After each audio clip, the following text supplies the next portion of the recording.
কঠিন কোন মাসআলায় যদি আটকাইয়া যাইতে, আমি আয়েশার কাছে যদি আসে, আয়েশা এমন একটা সমাধান দিয়ে দিতেন, বড় বড় সাহাবায়ে কেরামের মাসআলা হল হয়ে যাইত। ও আম্মা জান আয়েশা 18 বছর বয়স, 9 বছর ঘর করিয়া 2000-এর উপরে হাদিস তার মুখস্থ হয়ে গেল। অথচ কপাল বুঝি খারাপ, আম্মা জানেরা মাওলার কোরআন শরীফটাও পড়তে পারলেন না। কোরআনটা পড়বেন ফজরের পরে সূরা ইয়াসিন,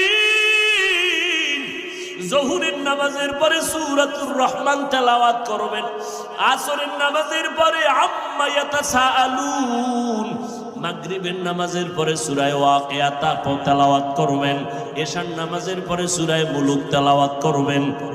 আপনার ঘর ফেরেশতারা পাহারা দিবে, আপনার ঘরে কোনোদিন চোর ডাকাত আসবে না, আপনার স্বামীর